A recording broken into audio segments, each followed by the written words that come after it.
Alors, M. Malik Touré, vous l'avez entendu, est-ce que vous pensez que justement on devrait pousser la réflexion à ce point Non, par rapport au contenu local? non, en fait, on ne va pas pousser la fracture qui n'existe que dans sa tête finalement, parce Donc que pour vous, c'est une fracture. non, mais il y a une fracture dans sa tête parce qu'il y a une confusion entre le niveau local, national, communautaire. Ça donne l'impression qu'on est dans une forme de chauvinisme, d'accord. Le contenu local, la notion de contenu local n'est pas si intrusive. Le législateur est clair. Il faut des sociétés de droit guinéen. Les sociétés de droit guinéen, qu'on ait la double nationalité ou pas, mais qu'on soit guinéen. D'accord. Ok. Donc on ne rentre pas dans ces notions qui sont des notions un peu alambiquées et qui n'apportent aucun éclairage sur le sujet. D'accord. Le second niveau de réflexion, je pense que il faudrait faire très très attention à ce qu'il a dit. C'est qu'il confond en fait les temporalités. D'accord. Il y a une première génération des lois de contenu local. En Guinée, par exemple, cela a correspondu dans la génération des textes fondateurs comme le Code des investissements, comme le Code des marchés publics, comme le Code, on va dire le Code minier lui-même. L'État guinéen s'est préoccupé à introduire déjà des clauses de préférence nationale. Des clauses de préférence nationale en termes d'obligations d'emploi des nationaux, en termes d'obligations d'intégration des entreprises locales dans le processus de production, avant qu'une loi proprement dite et récemment ne soit votée.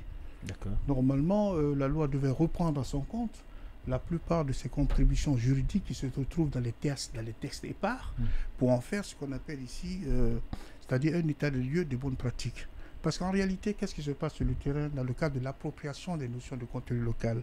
Quand on impose, par exemple, dans le cadre de la loi, que les quotas, par exemple, les quotas d'embauche se heurtent à une vulnérabilité essentielle, c'est que nous avons des PME qui n'ont pas la capacité pour répondre par exemple à des appels d'offres et qui laissent la porte ouverte à ce que les produits étrangers puissent envahir le marché.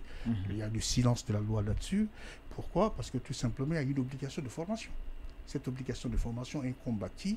À l'entreprise multinationale qui s'implante ou à l'État dans le cadre de ses politiques nationales de formation. Il y a cet élément qui pèse de son pesant d'or. L'autre élément, c'est le constat du transfert des technologies qui est le nerf de la guerre, parce que tout simplement, on ne fait pas du contenu local simplement pour employer à court terme. On ne fait pas du contenu local pour aider à ce que nos entreprises intègrent les chaînes de valeur. On fait aussi du contenu local pour maîtriser la technologie. Maîtriser la technologie pour que les ressources issues de notre sol soient intégralement gérées par ce qu'on appelle ici les ressources nationales. Oui, mais il a dit une chose importante par rapport au contenu local. Est-ce que ça intéresse les vrais Guinéens ou les Guinéens qui ont la double nationalité? Est-ce que cette réflexion ne doit pas être poussée quand on sait que c'est facile d'avoir la nationalité? Je ne rentre pas dans ce débat chauvin. Je ne rentre pas dans ce débat chauvin. Je ne suis pas en train de... Il n'y a pas de Guinéens de seconde zone. Il y a des Guinéens tout simplement. D'accord? Il n'y a pas de Guinéen de seconde zone pour moi, que tu sois de double nationalité ou pas. Tu es Guinéen. Tu es Guinéen, donc je ne rentre pas dans ces considérations. Ce sont des considérations chauvines qui n'ont rien à voir dans ce débat. Donc je ne travaille pas à l'aménagement, je ne suis pas ministre de l'administration du territoire, je ne rentre pas dans ces considérations. Je suis sur une notion économique et, la loi est claire là-dessus. La loi est claire là-dessus. Quand tu regardes par exemple dans le code minier, les 0,05% du chiffre de fer, c'est des prélevés sur les firmes transnationales, visent totalement les collectivités locales. Ça vise à mitiger les vulnérabilités issues de l'exploitation des mines dans ces zones. D'accord? On n'a pas mis en place. Attendez, je reprends la question. La fiscalité locale et le contenu local. Non, c'est pas de la fiscalité locale. La fiscalité locale, c'est un prélèvement de 0,5% sur le chiffre d'affaires de la société minière qui est reversé à la communauté locale. Ce n'est pas de la fiscalité locale. Ce n'est pas du contenu local. Ça, c'est de la fiscalité. D'accord, on continue, monsieur Touré.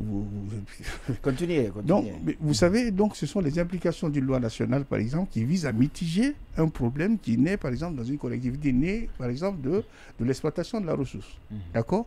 On prélève une fiscalité sur un produit qui est exploité dans cette zone et on le reverse immédiatement à la communauté qui en est la première victime. Ça, c'est voilà, ça, c'est ce qu'on appelle du contenu communautaire. Le contenu local ici fait référence à la notion nationale. C'est la notion nationale, qu'on soit des Élécourés, qu'on soit de d'où et d'où, nous avons droit quelque part à accéder au marché, comme l'est une entreprise, par exemple, qui est à Bouquet ou bien à Kolabougne. D'accord. Alors, dans ce cas, la loi est claire. Quel est l'état? Vous allez réagir bien entendu, mais